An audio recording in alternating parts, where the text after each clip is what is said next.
don't think I've ever said, man, this VR game is great. They should make a non-VR version of this. To be fair, I don't think I've ever said, man, this VR game is great.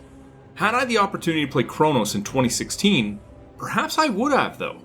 Before the Ashes is the VR game, reimagined as a regular third-person RPG. With so many Souls-like or Soulsborne games around nowadays, it can be difficult to stand out amongst the crowd.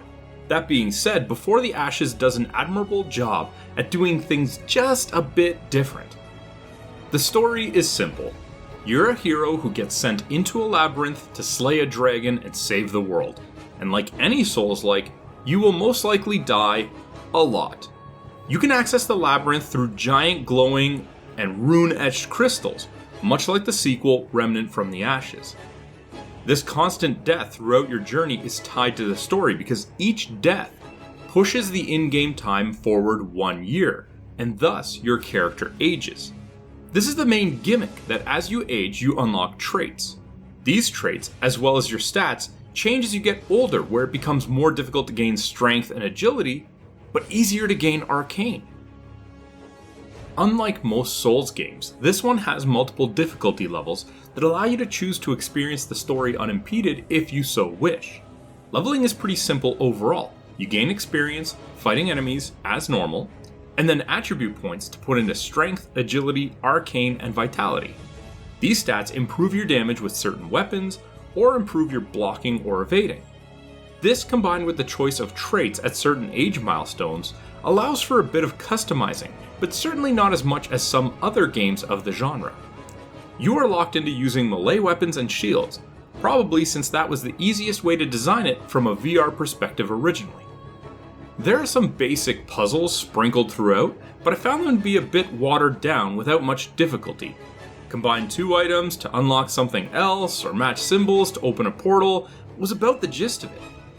Combat feels fluid, with attacks having some weight behind them.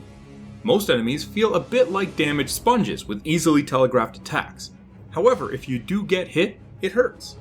Combat will be pretty familiar to those who have played other Souls games. Weak and strong attacks thrown into combos between moments of blocking. One small difference is evading or parrying gives a magical buff depending on what you have equipped at the time. Visuals are okay. Not amazing, but they get the job done considering their source. I think the one big highlight would be the lighting, which looks great even for 2016 graphics. Audio is also sufficient, with decent ambience and sound effects.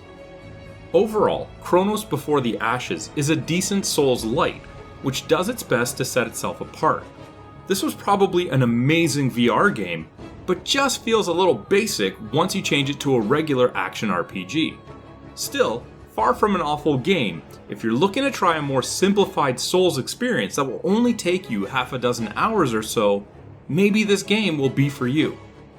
Chronos Before the Ashes earns a 6 out of 10. Hey, did you like that video? If you did, be sure to let us know by clicking the like button and leaving a comment. If you want to be first in line for any new content, be sure to subscribe to our channel, and then hit up our Facebook page, the link's in the description below, to see what's coming up next.